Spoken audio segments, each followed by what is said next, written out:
Hello, ഞാൻ നിങ്ങളുടെ അയാനാമു. അപ്പോൾ നമ്മുടെ ചാനലിലേക്ക് എൻ്റെ എല്ലാ കൂട്ടുകാർക്കും സ്വാഗതമുണ്ട്. അപ്പോൾ പിന്നെ എല്ലാ കൂട്ടുകാർക്കും സുഖമാണെന്ന് കരുതുന്നു. നമ്മുടെ ചാനലൊക്കെ സബ്സ്ക്രൈബ് ചെയ്യാത്തവരൊക്കെ സബ്സ്ക്രൈബ് ചെയ്തുകൊണ്ട് കേട്ടോ. പിന്നെ ഡിസ്ക്രിപ്ഷനിൽ ഞാൻ 2 ലിങ്ക് കൊടുത്തിട്ടുണ്ട്, അവിടെ കയറി ഒന്ന് നോക്കിക്കോളൂ. നല്ല നല്ല രീതിക്ക് കഥകൾ കുറച്ചും കൂടി ഇതായിട്ട് കേൾക്കണ്ടേ? ഇവിടെ അത് പറ്റില്ലല്ലോ, അപ്പോൾ അതൊക്കെ അവിടെ ഇടുന്നത്, അതൊക്കെ കേട്ടോളൂ കേട്ടോ. ഡൗട്ട് ഉണ്ടെന്നുണ്ടെങ്കിൽ കമൻറ്റിലോ അല്ലെങ്കിൽ ഇറ്റലിയിൽ മെസ്സേജ് അയക്കാറില്ലേ, അതുമാതിരി ചോദിച്ചാലും മതി. അപ്പോൾ നമുക്ക് ഇന്നത്തെ കഥയിലേക്ക് പോയാലോ. ഞാൻ അരുൺ. ഗൾഫിൽ നിന്നും അവധിക്ക് വന്നപ്പോൾ നടന്നൊരു സംഭവമായത്. എൻ്റെ വീട്ടിൽ ഭാര്യ ശ്രീജ, 2 മക്കൾ, എൻ്റെ അച്ഛനും അമ്മയും എന്നിവരാണ് ഉള്ളത്. ഓടിട്ട് തറവാടാണേ. ഉള്ളിൽ ടോയ്ലറ്റൊന്നും ഇല്ലാത്തതിനാൽ എല്ലാവരും പുറത്ത് കോമൺ ടോയ്ലറ്റിലാണ് ഉപയോഗിക്കാറ്. അതുകൊണ്ട് തന്നെ രാത്രിയിൽ എന്താ പറയുക, പരിപാടിയൊക്കെ കഴിഞ്ഞിട്ടൊന്ന് പുറത്തിറങ്ങി വേണം ഒന്നിതാക്കാനൊക്കെ തന്നെ. അങ്ങനെയൊക്കെ കഴിഞ്ഞ് മുറി വരുമ്പോൾ അച്ഛനെല്ലാം മനസ്സിലായെന്ന പോലെ ഒരു മുരടനക്കും. അത് കേൾക്കുമ്പോൾ ആദ്യമൊക്കെ അവളൊരു നാണം കണ്ടിരുന്നു. പിന്നെ അതൊരു പുഞ്ചിരി ആയതിൻ്റെ കാര്യം എനിക്ക് സംഭവം കഴിഞ്ഞിട്ടാണ് മനസ്സിലായത്. ശ്രീജ, അതായത് എൻ്റെ ഭാര്യ, ആളൊരു ആറ്റ സാധനം തന്നെയായിരുന്നു. നല്ല രീതിക്കുണ്ട് എല്ലാം. അച്ഛനാണേ നല്ല ഉയരവും സാമാന്യം നല്ല ശരീരവും ഉണ്ട്. വിവാഹശേഷം ഞങ്ങൾ എൻ്റെ ജോലി സ്ഥലത്തേക്ക് പോയി. ദിവസം 2-3 തവണയായി. എന്തെന്നാ അത് തന്നെ. അങ്ങനെ ഒരു സന്തോഷ ജീവിതം. അങ്ങനെ ഇരിക്കെ അവൾ ഗർഭിണിയായി. 3 മാസത്തിന് ശേഷം എനിക്ക് ഗൾഫിൽ പോകാനുള്ള വിസയും ശരിയായി. അവളെ എൻ്റെ വീട്ടിലാക്കി ഞാൻ അങ്ങനെ ഗൾഫിലേക്കും പോയി. ഞാൻ പോയതിന് ശേഷം അമ്മ എല്ലാ ആഴ്ചയും അമ്മയുടെ വീട്ടിലും പെങ്ങളുടെ വീട്ടിലും പോകുന്നത് പതിവായി. അച്ഛനെ ശ്രീജയെ അതിന് തന്നെ കിട്ടിയ അവസരം അങ്ങനെയാകാം അല്ലേ? അതിൻ്റെ ഒരു കഥ തന്നെ അത്. ഗൾഫിൽ പോയ ശേഷം ഫോണിലും കത്തിലും ഞങ്ങളൊക്കെ ഇങ്ങനെ ഇതെല്ലാം പങ്കുവെക്കും. എന്താ പറയുക, എല്ലാം അതൊക്കെ തന്നെ. എല്ലാ കാര്യം പറയുമ്പോൾ അവൾക്കൊരു ഇതായിരുന്നു. എന്താ പറയുക, വിവാഹശേഷം ഞാൻ അവളുടേത് ദിവസം ഇതാക്കുമെങ്കിലും ഒരിക്കലും അവൾ എൻ്റേത് ഇതാക്കിയിട്ടില്ല. പക്ഷേ ചെറുതായിട്ടൊക്കെ ഇതാക്കും. അതിനുശേഷം 2 തവണ അവധിക്ക് വന്നപ്പോഴും അത് തന്നെയായിരുന്നു അവസ്ഥ. പിന്നീട് ഒരിക്കൽ ഫോണിൽ ഞാനിങ്ങനെ താഴത്തേക്കിങ്ങനെ ആളുടെ മൗത്ത് കേൾക്കുന്ന കാര്യമൊക്കെ പറഞ്ഞപ്പോൾ ഇനി വരുമ്പോഴേക്കും പഠിക്കാമെന്നും പറഞ്ഞ ആൾ ചിരിച്ചു. ഞാനത് കാര്യമായിട്ട് എടുത്തില്ല. അങ്ങനെ ഇത് കുറേ കാലത്തിന് മുമ്പ് നടക്കുന്ന കാര്യമാണേ. കുറേ കാലത്തിന് ശേഷം ഞാൻ വീണ്ടും അവധിക്ക് വന്നു. പകൽ മുഴുവനും ഒന്നും ഇതാക്കാൻ പറ്റാതെ ഞങ്ങൾ 2 പേരും ആകെ ഇങ്ങനെ വീർപ്പ് മുട്ടിയിരിക്കുക. അത്താഴമൊക്കെ കഴിഞ്ഞ് കിടന്നു. അപ്പോൾ പിന്നെ ഞങ്ങൾ അടങ്ങിയിരിക്കുക. ഞങ്ങൾ ചെറുതാണ് ഞങ്ങളുടെ കലാപരിപാടികളൊക്കെ തുടങ്ങി. അപ്പോൾ അവൾ അതിങ്ങനെ വായിലോട്ട് ഇതാക്കിയപ്പോഴത്തേക്കും ഞാൻ ശരിക്കും അമ്പരന്നു തന്നെ പറയാം. നല്ല പരിചയമുള്ള പോലെ അവളിങ്ങനെ അതിങ്ങനെ ആക്കി എടുക്കുമ്പോൾ ഞാൻ ഹെവനിലോട്ട് പോകുന്നുണ്ട്, അതായത് സ്വർഗത്തിലേക്ക് പോകുന്നുണ്ട്. എന്നാലും എൻ്റെ അമ്പരപ്പങ്ങ് മാറിയില്ല. പക്ഷേ എന്നാലും അതല്ലല്ലോ ഇവിടെ പ്രസക്തി. ഞാനും അതനുസരിച്ച് ആ ഫ്ലോക്കിങ് പിടിച്ചു. എന്താ പറയുക, ശരിക്കും ഒരു അസാധാരണ പെരുമാറ്റമായിരുന്നു എൻ്റെ ഭാര്യയുടെ. മുൻപൊക്കെ ഞാനായിരുന്നു പല രീതിയും മാറി മാറി ഇതാക്കിയിരുന്നത്. പക്ഷേ ഇപ്പോൾ അവളതെ മറ്റേവളന്മാരെ പോലെ എന്നെ ഇങ്ങനെ ഇതാക്കിയിട്ട് ഓരോന്നാക്കുക.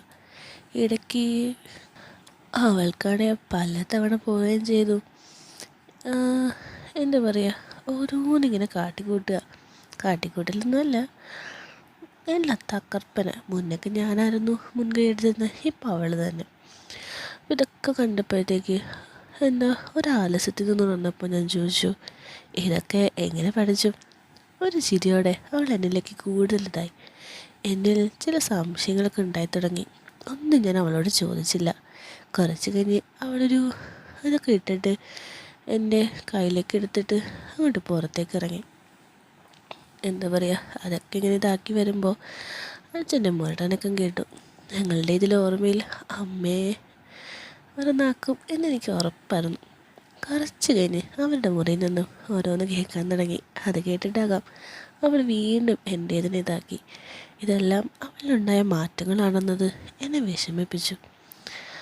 അച്ഛൻ അവളെ ഇതാക്കുന്നുണ്ട് എന്നെനിക്ക് ഉറപ്പായി. അങ്ങനെ ഇരിക്കൊരു രാത്രി ഞങ്ങൾ പതിവ് പോലെ ഞങ്ങളുടെ പരിപാടി നടക്കുമായി.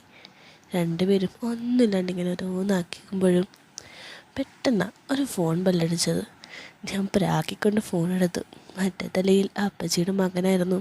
ക്യാൻസർ ബാധിതനായിരുന്ന അമ്മാവൻ മരിച്ചു എന്നറിയിച്ചു.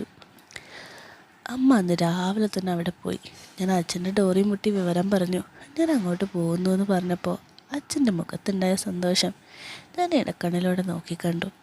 കിട്ടിയ അവസരം അമ്മ അയച്ചൊരു മരുമകളും ഉപയോഗിക്കും എന്നെനിക്ക് ഉറപ്പായിരുന്നു. തിരിച്ച് റൂമിൽ വന്ന ഡ്രസ്സ് മാറിയപ്പോൾ അവൾ കാണാതെ ഞാൻ ജനൽപ്പാടി തുറന്നിട്ടു. അപ്പോൾ അവൾ എണ്ണീട്ട് അത് കേട്ട് ഇങ്ങനെ അവളുടെ മുഖത്തും ഒരു തിളക്കം ഞാൻ ശ്രദ്ധിച്ചു. ഒരിടവേള കഴിഞ്ഞ് അച്ഛൻ്റെത് കിട്ടുന്നതിൻ്റെ സന്തോഷത്തിലാകാമല്ലോ അവൾ. പകൽ സമയങ്ങളിലുള്ള ഒരുമലും ഭക്ഷണം കഴിക്കാനിരിക്കുമ്പോൾ ആ കാലുകൾ തമ്മിൽ ഉരസുന്നതൊക്കെ ഞാൻ കണ്ടിരുന്നു. അങ്ങനെ അവർ തമ്മിലുള്ള അവിഹിതമെന്ന് എൻ്റെ സംശയം ശരിയാണെങ്കിൽ ഇന്നറിയാം. ആ വിശ്വാസത്തോടെ അവളോട് കഥ കടച്ച് കിടക്കാൻ പറഞ്ഞിട്ട് ഞാൻ ഇറങ്ങി ബൈക്ക് സ്റ്റാർട്ടാക്കി.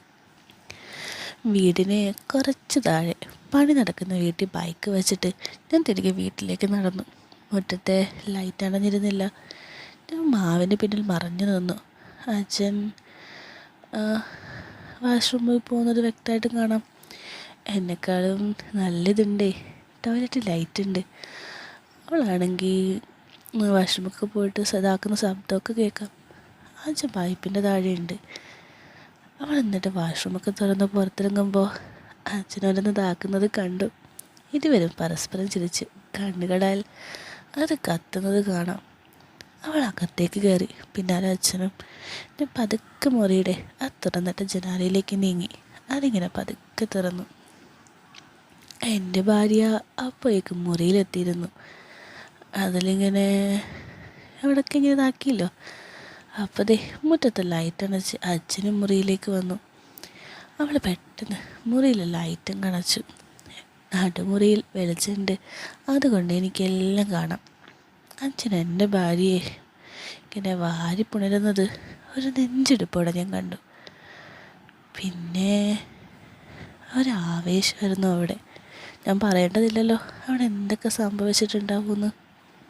അങ്ങനെ അവിടെ ഒരു തക്കരപ്പം പരിപാടി നടക്കുന്നത് ഞാൻ ഇങ്ങനെ കാണുന്നുണ്ട്. എന്ത് രസമാണെന്നറിയോ, എന്നെക്കാളും നല്ല രീതിയുണ്ട്.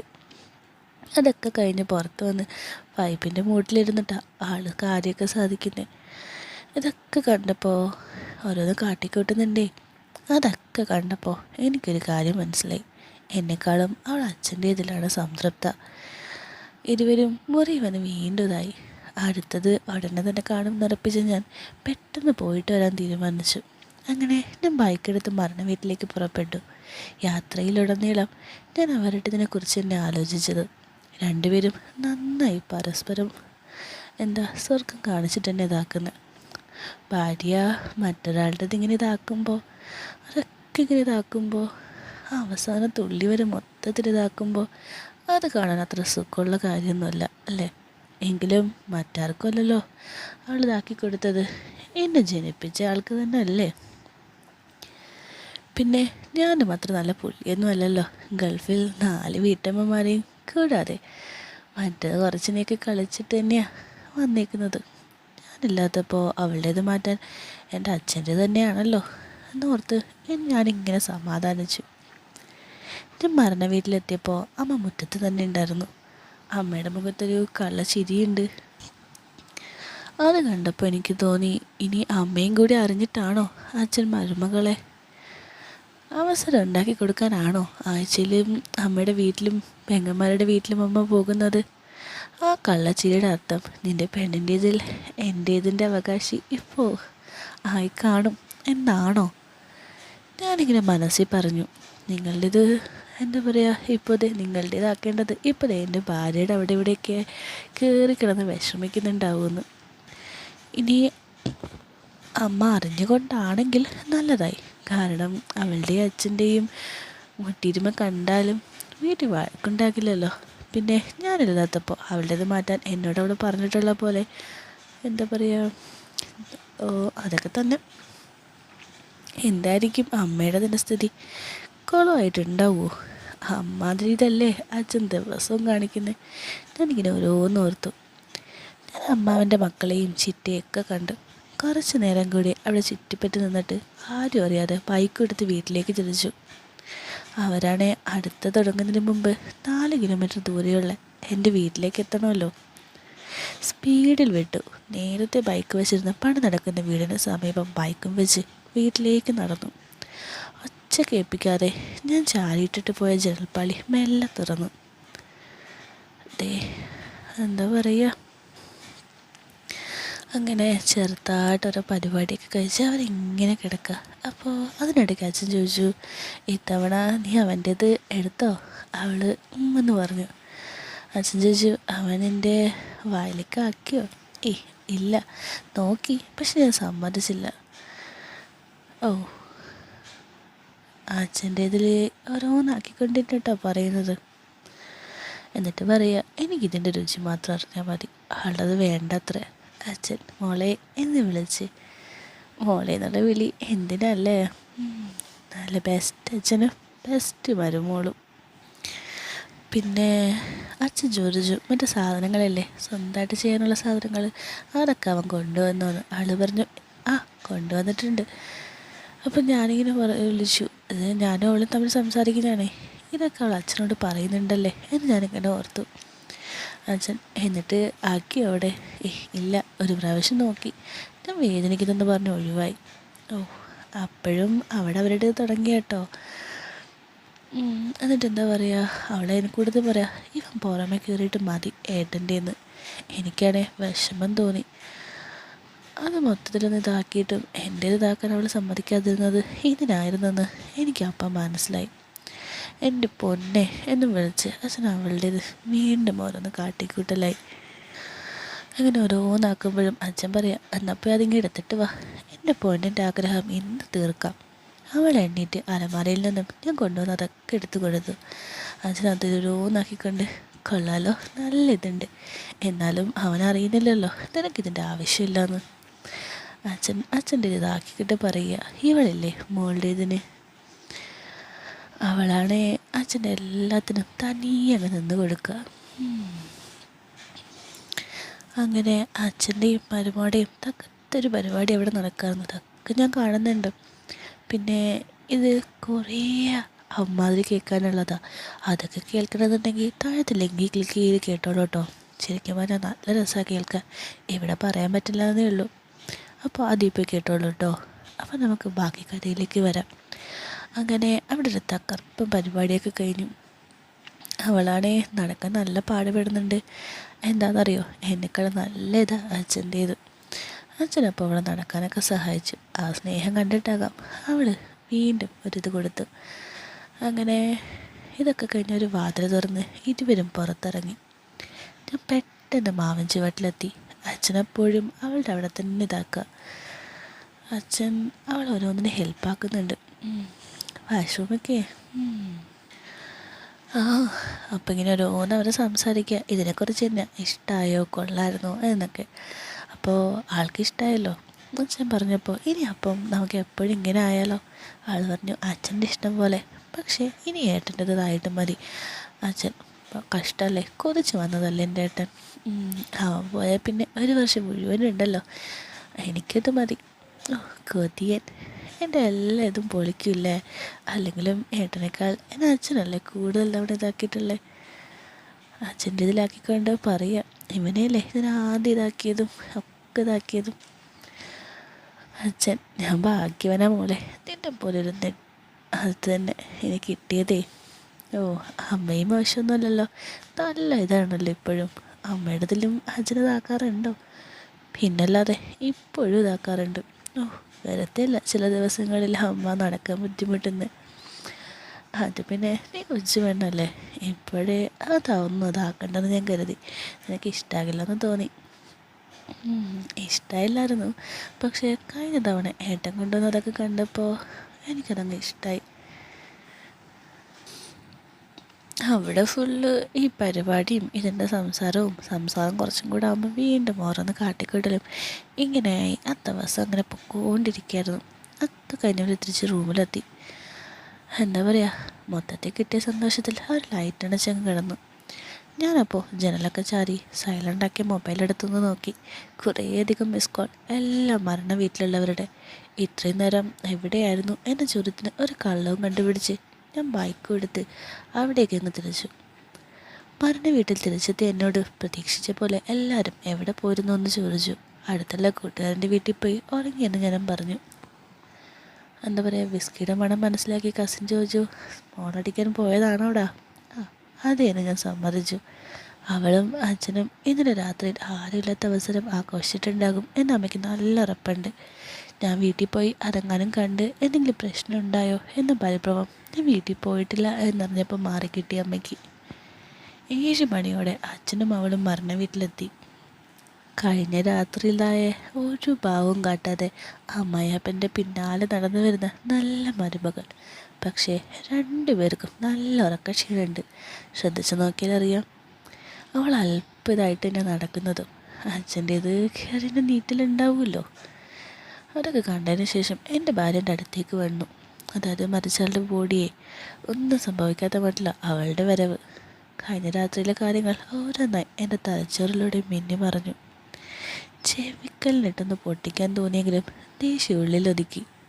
രാത്രി നല്ലൊരിത് കാണണം എന്ന് കരുതി ഞാൻ സമാധാനിക്കാം അല്ലേ? അവൾ ചോദിച്ചു, ഏട്ടൻ ഉറങ്ങിയില്ലേ? ഞാൻ മനസ്സിൽ പറഞ്ഞു, ഇല്ലടി എന്ന് വിചാരിച്ചൊരു ചീത്തയാ.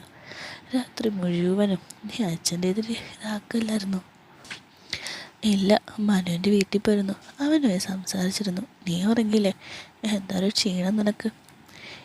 ഇല്ല, ഉറങ്ങാൻ പറ്റിയില്ല. വെളുപ്പിനാന്ന് മയങ്ങിയത്. അതൊന്നും അവിടെ നിന്ന് മാറിയിട്ട് വേണ്ടേ ഉറങ്ങാൻ എന്നെനിക്ക് ചോദിക്കാൻ തോന്നി. രാത്രി മുഴുവനും അച്ഛൻ്റെതിൻ്റെതൊക്കെ അറിഞ്ഞ് എൻ്റെ ഭാര്യയുടെ അത് ഞാനൊന്ന് നോക്കി. അങ്ങേങ്ങായിട്ട് പൊട്ടിയിട്ടുണ്ടേ. എന്താ എന്നിട്ട് ചുണ്ട് മുറിഞ്ഞിരിക്കുന്നേ? അത് ഞാൻ രാവിലെ കണ്ടത്. ഇന്നലെ രാത്രി നമ്മളെങ്ങനെ ഇതാക്കിയപ്പോൾ ചേട്ടന് ഇതാക്കിയതാവും. ഒരെന്നാക്കിയപ്പോൾ ഫോൺ വന്നിട്ട് ഞാനിങ്ങ് പോകുന്നില്ലേ, അതിനിടയിൽ എത്രയും പൊട്ടിയോ? നല്ലതുപോലെ ഇതാക്കിയില്ലേ, പേരെങ്ങനെ പൊട്ടാതിരിക്കും? ഞാനോ അതോ അച്ഛനോ എന്ന് ചോദിക്കാൻ എനിക്ക് തോന്നി. ഞാൻ ചോദിച്ചില്ല. ഞാൻ ചോദിച്ചു, വെളുപ്പിനെ വരെ ഉറങ്ങാതെ എന്ത് ചെയ്തു? ഏട്ടൻ പോകുമ്പോൾ എനിക്കൊരു ഇത് വരുന്നത് എനിക്കുണ്ടായിരുന്നുള്ളൂ. അതൊക്കെ വെച്ചാലൊന്ന് കാട്ടിക്കൂട്ടി. അല്പം അക്കരെ നിൽക്കുന്ന അച്ഛനെ ഒന്ന് നോക്കിയിട്ട് ഞാൻ അവളോട് ചോദിച്ചു, അതാണോ ഇതാണോ സുഖം എന്ന്. ചെറിയൊരു പരിഭവമുണ്ടായെങ്കിലും അത് മറിച്ചുകൊണ്ട് അവൾ അതിനെക്കുറിച്ചാക്കി പറഞ്ഞു. അതിനെക്കുറിച്ച് നീളം ഇതൊക്കെ കൂടുതലാണല്ലോ, അപ്പോൾ പ്രത്യേക ഇതായിരിക്കുമല്ലോ. അല്പം അകലെ അമ്മയും അച്ഛനും സംസാരിച്ച് നിൽക്കുന്നുണ്ട്. ഇന്നലത്തേനെക്കുറിച്ചൊക്കെ അമ്മ ചോദിച്ചറിയുകയാണെന്ന് തോന്നുന്നു. അമ്മയുടെ ചോദ്യത്തിന് അച്ഛൻ തലയാട്ടി, പിന്നെ കൈകൊണ്ട് അഞ്ചെന്ന് കാട്ടി. അതിശയത്തോടെ അമ്മ വായ്പൊത്തി. ഞാൻ അവളെ നൊളിക്കണ്ടിട്ട് നോക്കി. അവളും അവരുടെ സംസാരം ശ്രദ്ധിക്കുകയാണ്. മുഖത്തൊരു പുഞ്ചിരിയുണ്ട്. ഇന്നലെ അച്ഛൻ പറയുന്നത് വരെ അവൾ കരുതിയിരുന്നത് അമ്മ അറിയാത്തൊരു ബന്ധമാണ് അച്ഛനുമായിട്ടെന്നാണല്ലോ. ഇപ്പോൾ അച്ഛൻ അവളെ ഇതാക്കുന്ന കാര്യം അമ്മ ചോദിച്ചറിയുന്നതിൻ്റെ സുഖമാകും ആ ചിരിയിൽ. അമ്മതേ ഞങ്ങളുടെ അടുത്തേക്ക് വന്നു. എല്ലാം അറിഞ്ഞിട്ട് വരുന്ന അമ്മയെ കാണുമ്പോൾ അവളൊരു ചമ്മൽ കാണുമെന്ന് ഞാൻ കരുതി. പക്ഷേ പതിവില് സ്നേഹത്തോടെ അവൾ അമ്മയുടെ കൈപിടിച്ച് ചേർന്ന് നിന്നു. കഴിഞ്ഞ രാത്രിയിൽ തൻ്റെ ഭർത്താവിൻ്റെ ആടി തിമിർത്തിട്ട അവൾ നിൽക്കുന്നതെന്ന് അറിഞ്ഞുകൊണ്ട് തന്നെ വെറും ഔപചാരികമായി അമ്മ അവളോട് ചോദിച്ചു, നല്ല ക്ഷീണമുണ്ടല്ലോ മുഖത്ത്. അമ്മയ്ക്കെല്ലാം അറിയാൻ അഹങ്കാരത്തോടെ തന്നെ അവൾ ഉറങ്ങാൻ പറ്റിയില്ല, അതിൻ്റെ ക്ഷീണം അമ്മേ. എന്നാ അമ്മ ഒന്ന് അമർത്തി മൂളിക്കൊണ്ട്, ക്ഷീണം കാണും. അടക്കം കഴിഞ്ഞ് ഉടനെ എന്നെ പോവാം. ഉടനെ പോകണം, എനിക്ക് കൂട്ടുകാരൻ്റെ വീട്ടിൽ പോകണം. നാളെ വരും. കഴിഞ്ഞ രാത്രി പ്ലാൻ ചെയ്ത പോലെ അച്ഛൻ അമ്മ ഇതാക്കുന്നത് കാണാമല്ലോ എന്ന സന്തോഷം മറച്ചു പിടിച്ചുകൊണ്ട് അവൾ, ഇന്നലെയും വീട്ടിലില്ലെന്നതല്ലേ, നാളെ പോവാം. ഇല്ല, ചെല്ലാൻ നേറ്റതാ, പോണം. അങ്ങനെ അടക്കമൊക്കെ കഴിഞ്ഞ് ഞങ്ങൾ 2 പേരും ബൈക്കിൽ വീട്ടിലേക്ക് തിരിച്ചു. അച്ഛനും അമ്മയും ബസ്സിൽ പോരാന്ന് പറഞ്ഞു. വീട്ടിലെത്തി ഞങ്ങൾ മുൻവശത്തെ വാതിലടച്ച് ഡ്രസ്സൊക്കെ മാറാൻ കയറി. ഭാര്യ ഓരോന്ന് മാറ്റി. അതൊക്കെ കണ്ടപ്പോൾ തന്നെ എൻ്റേതങ്ങ് സെറ്റായി. ഇന്നലെ രാത്രി കൂടി അച്ഛൻ്റെ കൂടെ ആയിരുന്നു പരിപാടി. എന്നിട്ടും എൻ്റെ മുന്നിൽ എത്ര നന്നായിട്ട് അവൾ അഭിനയിക്കുന്നേ. എനിക്ക് ദേഷ്യവും വിഷമമൊക്കെ ഉണ്ടായെങ്കിലും എൻ്റെ അച്ഛൻ്റേതാണല്ലോ എന്നോർത്ത് ഞാനിങ്ങനെ സമാധാനിച്ചു. ഞാൻ അവളെന്ന് ഹാക്കാക്കി. മണിക്കൂറുകൾക്ക് മുമ്പ് അച്ഛൻ്റേതായ ഞാനിങ്ങനെ അവളെ കട്ടിലേക്കിരുത്തി. അങ്ങനെ ഞങ്ങളുടെ പരിപാടി അവിടെ അങ്ങനെ തുടങ്ങി. പിന്നെ ഓരോന്ന് കാട്ടിക്കിട്ടുമ്പോൾ എനിക്ക് വാശിയും കൂടായി. അച്ഛനെ താക്കിയിട്ട് എനിക്ക് ആക്കുള്ളൂ എന്നവൾ പറഞ്ഞ ഡയലോഗൊക്കെ ഞാൻ ഇങ്ങനെ ഓർത്തെടുത്തു. അപ്പം എനിക്ക് വാശി കൂടി. വേദനിച്ചോട്ടെ എന്ന് കരുതി തന്നെ നല്ല രീതിക്ക് തന്നെ ഇട്ടങ്ങാക്കി. അങ്ങനെ ഏകദേശം നല്ല രീതിക്കൊരു പരിപാടി കഴിഞ്ഞിരിക്കുമ്പോഴാണ് മുൻവശത്തെ വാതിൽ മുട്ടുന്ന ശബ്ദം കേട്ടെ അച്ഛനും അമ്മയും എത്തിയെന്ന് തോന്നുന്നു. ഞാൻ കയ്യിലേക്ക് എടുത്ത് പോയി വാതിൽ തുറന്നു. ബസ് ഇറങ്ങി വരുന്ന അതിനിടയ്ക്ക് തന്നെ ഇന്നലത്തെ എൻ്റെ ചുരുക്കം അമ്മ ചോദിച്ചെറിഞ്ഞ് കാണുമല്ലോ. അമ്മ എന്നെ നോക്കി വല്ലാത്തൊരു ചിരി. നടക്കുമായിരുന്നവർക്ക് എൻ്റെ കോലം കണ്ടപ്പോൾ തന്നെ മനസ്സിലായി കാണും. അതോ നിൻ്റേത് ഇന്നലെ എൻ്റെ ആൾ ഇതാക്കിയതിൻ്റെ ആണോ എന്നൊക്കെ ഒരു ഇതായിരുന്നു. അങ്ങനെ എൻ്റെ ഭാര്യ ഇങ്ങനെ നടക്കാൻ വയ്യാണ്ട് നടന്നിങ്ങനെ മുറിയിൽ നിന്നും പുറത്തേക്ക് ഇറങ്ങിയതും ഒന്നും മിണ്ടാതെ അവളിങ്ങനെ കുളിമുറിയിലേക്ക് നടന്നു. നല്ല രീതിക്ക് അവിടെ കിട്ടിയിട്ടുണ്ടെന്ന് അച്ഛന് മനസ്സിലായി. അച്ഛൻ അവളൊരു സഹതാപത്തോടും എന്നെ ഒരല്പം ദേഷ്യത്തോടും കൂടെ നോക്കി.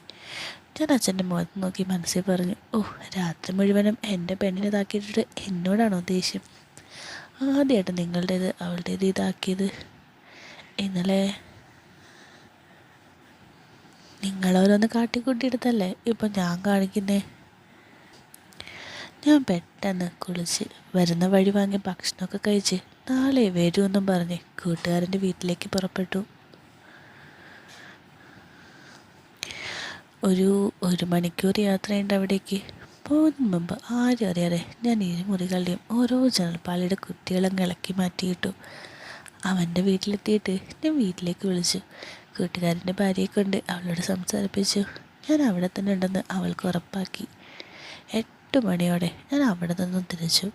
ബൈക്ക് പഴയ സ്ഥലത്ത് വെച്ചിട്ട് 2 പേക്കുള്ളിലാക്കി 10 മണിയോട് കൂടി ഞാൻ വീട്ടിലേക്ക് നടന്നു. എൻ്റെ മുറിയിലെ ലൈറ്റ് അണഞ്ഞിട്ടുണ്ട്. ഞാൻ ജനാല മെല്ലെ തുറന്നു. അച്ഛൻ്റെ മുറിയിൽ അരട്ട വെളിച്ചം ഒത്തരപ്പടിക്ക് മുകളിലൂടെ ഈ മുറിയിലെത്തുന്നുണ്ട്. എൻ്റെ ഭാര്യൻ്റെ മുടിയൊക്കെ കോതി ഒതുക്കി കെട്ടിയിട്ട് അതൊക്കെ മാറ്റി ഇങ്ങനെ കട്ടിലിൽ കിടക്കുക. പിന്നെ അവൾ ഓരോന്നവിടെ കാട്ടിക്കൂട്ടുക. ഞാൻ അപ്പോഴേക്കും അച്ഛൻ്റെ മുറിയുടെ ജനാല മെല്ലെ തുറന്നു. മുറിയിൽ സീറോ വോട്ട് ബൾബ് കത്തുന്നുണ്ട്. അവിടെ എന്തായിരിക്കും? അത് തന്നെ അച്ഛൻ്റെ കയ്യിൽ ഞാൻ വാങ്ങിച്ചിടുന്ന ഒരു സാധനമുണ്ടേ. അമ്മേനെ ഓരോന്നിട്ട് കാട്ടിക്കൂട്ടുക. അമ്മ ചോദിച്ചു, ഇതെവിടെന്നാ? അപ്പം അച്ഛൻ പറഞ്ഞു, അവളറിയാതെ എടുത്തതാ, ഇത് കള്ളവാ, അവൾ അറിഞ്ഞിട്ട് തന്നെയാണ്. ഓ, ഇതാണോ അവൻ അവൾക്ക് വേണ്ടി കൊണ്ടുവന്നത്? ആ, അവനറിയുന്നോ ഇതിൻ്റെ ആവശ്യമില്ല, ഞാനാണത് അവളുടെ ഇതാക്കുന്നതെന്ന്. പിന്നെ വേറെ ആരുടേതും ഇതാക്കാണ്ടിരുന്നാൽ മതി. അങ്ങനെ ദേ അവിടെ അച്ഛൻ്റെ അമ്മയുടെ തകർപ്പനൊരു പരിപാടി. ഇതൊക്കെ കേട്ട് എൻ്റെ ഭാര്യ എവിടെ എത്തി. പക്ഷേ ആ പരിപാടിക്കിടയിൽ അമ്മ അത് ശ്രദ്ധിച്ചില്ല. പക്ഷേ അച്ഛൻ നൈസായിട്ട് കണ്ടിട്ട് അമ്മേനോരോന്നാക്കുന്ന കുഴപ്പത്തിൽ അവളെ ഇട്ട് ഇതാക്കുന്നൊക്കെ ഉണ്ട്. പക്ഷെ ഇതൊന്നും അമ്മ അറിയുന്നില്ല. അമ്മ അത്ര ശബ്ദങ്ങൾ ഉണ്ടാക്കി രസിക്കുകയാണേ. അങ്ങനെ ഓരോ ദുർബല നിമിഷത്തിൽ അമ്മ അത് കണ്ടു. മോളതേ നമ്മുടെ വഴുതനങ്ങ ഇതാക്കി ഇരിക്കുക അവിടെ. അത് കണ്ടിട്ട് എന്താ പറയുക, ഒരു ഇതിൽ നിൽക്കുക. അച്ഛനാണെങ്കിൽ അഭിനയം തുടങ്ങി. മോളെ എന്താ ഇവിടെ എന്നൊക്കെ. അഭിനയം ആയിരുന്നു മൊത്തം. എന്ന് വെച്ചാൽ അവർക്ക് 2 പേർക്കും അമ്മയുടെ മുന്നിലിട്ട് ആക്കണമെന്നൊക്കെ ആഗ്രഹമുണ്ട്. അങ്ങനെ പിന്നെ 3 പേരും ഒരുമിച്ചായി. എൻ്റെ അച്ഛനും എൻ്റെ അമ്മയും എൻ്റെ മരുമോളും സോറി എൻ്റെ ഭാര്യയും. നല്ലൊരു പരിപാടിയൊക്കെ കഴിഞ്ഞ് അമ്മയുടെ വാഷ്റൂമിൽ ഇറങ്ങി. അപ്പോൾ ബാക്കി അവരായി. അതൊക്കെ കഴിഞ്ഞ് അമ്മ വന്ന് ചോദിച്ചു, എന്താ 2 പേരും കൂടി അടുത്തൊരു ഗൂഢാലോചന? ഇത് നേരത്തെ കാലം പ്ലാൻ ചെയ്തതായിരുന്നോ അല്ലേ? ഏയ്, അങ്ങനെയൊന്നുമില്ല. നമ്മളിതാക്കുന്നത് അവൾക്ക് കാണണമെന്ന് പറഞ്ഞപ്പോൾ ഞാൻ സമ്മതിച്ചതാ. പക്ഷേ ഇങ്ങനെയൊക്കെ ആകുമെന്ന് കരുതിയില്ല. മനസ്സിൽ ആഗ്രഹം ഇതായിരുന്നെങ്കിലും അമ്മയൊന്ന് സമാധാനിപ്പിക്കാൻ മാത്രമായിട്ട് അച്ഛനെ ഡയലോഗ് പറഞ്ഞു. അമ്മ അച്ഛൻ്റെ ഇടതുവശത്ത് ഇരുന്നു കൊണ്ട് അല്പം നീരസത്തോടെ ചോദിച്ചു, നിങ്ങൾ അവളോട് പറഞ്ഞു അല്ലേ ഞാൻ അറിഞ്ഞുകൊണ്ടാട്ടാ എല്ലാം നടക്കുന്നതെന്ന്? ഇന്നലെ രാത്രി പറഞ്ഞു. ആ, രാവിലത്തെ ഇവളുടെ പതിവില്ലാത്ത സ്നേഹം കണ്ടപ്പോഴേ എനിക്ക് തോന്നി. ഞാൻ പറഞ്ഞതല്ലേ അവൾ അറിയരുതെന്ന്. അച്ഛൻ അമ്മയുടെ കൈ പിടിച്ചുകൊണ്ട് പറഞ്ഞു, ഓ, അത് ഓരോന്ന് പറഞ്ഞ കൂട്ടത്തിൽ പറഞ്ഞു പോയതാടി. പെണ്ണ് തന്നെത്താൻ ഇതാക്കുന്നത് കണ്ടാൽ പിന്നെ അങ്ങ് പൊക്കോളൂല്ല പുറകെ. കഷ്ടം. അപ്പോൾ എൻ്റെ ഭാര്യ പറയാം, ഇതിപ്പോൾ അമ്മ അറിഞ്ഞുകൊണ്ടായത് കൊണ്ട് കുഴപ്പമില്ലല്ലോ. അമ്മായിയപ്പനായിട്ടുള്ളത് ഇത് ആദ്യമായിട്ടൊന്നുമില്ല, പലരും ഇതാക്കുന്നത് തന്നെയാണ്. എൻ്റെ കൂട്ടുകാരി രാജശ്രീയില്ലേ, അവളുടെ അമ്മായിയപ്പനായിട്ട് ദിവസവും. അമ്മായിയമ്മ മരിച്ചു പോയത് കൊണ്ട് അവർ ഭാര്യ ഭർത്താക്കന്മാരെ പോലെയാണ്. കുട്ടികൾ ഉറങ്ങിക്കഴിഞ്ഞാൽ അവൾ അങ്ങേരുടെ മുറിയിലെ കിടക്കുക. ഭർത്താവ് അവധിക്ക് വരുമ്പോഴും അവസരം കിട്ടിയാൽ അവരിതാക്കും. അവളുടെ കഥകളൊക്കെ കേട്ടിട്ടാ ഞാൻ അച്ഛനെ വിളക്കാൻ നോക്കിയത്. നീ വളയ്ക്കേണ്ട കാര്യമൊന്നുമില്ല, ഇങ്ങനെ നിന്നെ നോക്കി വെള്ളം ഇറക്കി നടക്കുക തന്നെയായിരുന്നു. അറിയാം, ഞാൻ കുളിക്കുന്നതൊക്കെ നോക്കി നിന്ന് അച്ഛനോരോന്നാക്കുന്നത് ഞാനും കണ്ടിട്ടുണ്ട്. അച്ഛനെ കുറച്ചും കൂടി ഇളക്കാൻ വേണ്ടിയിട്ട് തന്നെ ഞാൻ കാണിച്ചു കൊടുക്കുകയും ചെയ്യുമായിരുന്നു. ഓ, ഇങ്ങനെയൊക്കെ ഉണ്ട് ചെയ്യിക്കണമെന്നുണ്ടായിട്ടും നീ എന്താ ആദ്യമൊന്ന് മാറിയതായേ? ഓ, അത് പിന്നെ പെണ്ണല്ലേ അമ്മേ, എൻ്റെ ഇഷ്ടത്തോടെ എല്ലാ അച്ഛനെന്നെ ഇതാക്കിയെന്ന് ആദ്യം ചെയ്തതെന്ന് വരുത്തി തീർക്കാൻ വേണ്ടിയിട്ടാണ്. അമ്മയില്ലാത്ത ആദ്യത്തെ ആ രാത്രിയിൽ അച്ഛന് വന്ന് ഇതാക്കാൻ വേണ്ടിയിട്ട് എൻ്റെ ഞാൻ കഥകൾ ലോക്ക് ചെയ്യാതിരുന്നതും അച്ഛൻ വരുമെന്ന് അറിഞ്ഞുകൊണ്ട് തന്നെയാണ് ഞാൻ ഉറക്കം നനച്ച് കിടന്നതും. എന്നിട്ടും അവിടെ തുടർന്നു. അമ്മ 2 ദിവസം ഇവിടെ കാണില്ല എന്നറിഞ്ഞപ്പം മുതൽ സന്തോഷമായിരുന്നു. എന്നാലും അങ്ങോട്ട് മുൻകൈ എടുക്കേണ്ടെന്ന് തന്നെ കരുതി. എങ്കിലും അച്ഛനെ കൊതിപ്പിച്ച് നിർത്താൻ വേണ്ടി അമ്മ പോയതിന് ശേഷം ഞാൻ ഓരോന്ന് കാട്ടിക്കൂട്ടുന്നുണ്ടായിരുന്നു. പിന്നെ കുറേ സമയം 3 പേരും ചേർന്നിട്ട് തന്നെയാണ്. അതിൻ്റെതൊക്കെ നല്ല രീതിക്ക് കേൾക്കണമെങ്കിൽ താഴത്തെ ലിങ്ക് ക്ലിക്ക് ചെയ്ത് ടെലിയിലും ആ സൈറ്റിലൊക്കെ തന്നെ കേൾക്കേണ്ടതാണ്. ശരിക്കും പറഞ്ഞാൽ നല്ല തക്കർപ്പം പെർഫോമൻസ് ആട്ടോ, കേട്ടേ പറ്റുള്ളൂ നിങ്ങൾ. അപ്പോൾ കേൾക്കാൻ മറക്കല്ലേ. ഇതൊക്കെ നടക്കുമ്പോൾ അമ്മ പറയാം, ഇവിടെ നടക്കുന്നതൊക്കെ ഇപ്പോൾ എന്താ അവൻ ഞാനാണ് ചെയ്യിക്കുന്നതെന്നെങ്ങാനും അറിഞ്ഞ. അപ്പോൾ അവൾ പറയാം, അതൊന്നും അറിയാൻ പോകുന്നില്ല, ഞാൻ ശ്രദ്ധിച്ചോളാം. അച്ഛനപ്പോൾ ഇനിയിപ്പോൾ അതോർത്ത് വിഷമിക്കേണ്ട, അവനിവിടെ ഉള്ളപ്പോൾ നമ്മൾ ശ്രദ്ധിച്ചാൽ മതിയല്ലോ. അവൾ എഴുന്നേറ്റ് തറയിക്കുന്നതൊക്കെ എടുത്തിട്ട് എണ്ണിക്കമ്മേന്നും പറഞ്ഞു. അങ്ങനെ 3 പേരും കൂടി വാഷ്റൂമിലേക്ക് നടന്നു. അച്ഛൻ മെല്ലെ ചാരി പെട്ടെന്ന് ഞാൻ മാവിൻ്റെ പിന്നിലെത്തി. കഥക തുറന്ന് പുറത്തിറങ്ങി അച്ഛൻ്റെ പിന്നിലായി 2 സാധനങ്ങൾ. അതിങ്ങനായിട്ട് നടന്നു വരുന്നത് കണ്ടുകൊണ്ട് നമ്മുടെ കഥയുടെ തീരാതെ തീരുക. ശരിക്കും എന്താ പറയുക, മുഴുവിച്ച് പറയാൻ പറ്റിയിട്ടില്ല എന്ന് എനിക്കറിയാം. എന്ന് വെച്ച് കഴിഞ്ഞാൽ ഇവിടെ പറയാൻ സാധിക്കില്ല എന്ന് നിങ്ങൾക്കും അറിയാം. പക്ഷേ ശരിക്കും നൈസ് കഥയാണ് കേട്ടോ. അപ്പോൾ അത് എന്തായാലും ടെലഗ്രാമിൽ നിങ്ങൾ വന്ന് കേൾക്കണേ, ഞാൻ ലിങ്ക് കൊടുത്തേക്കാം. അപ്പോൾ അടുത്തൊരു കഥയായിട്ട് കാണുന്നവരെ ബൈ.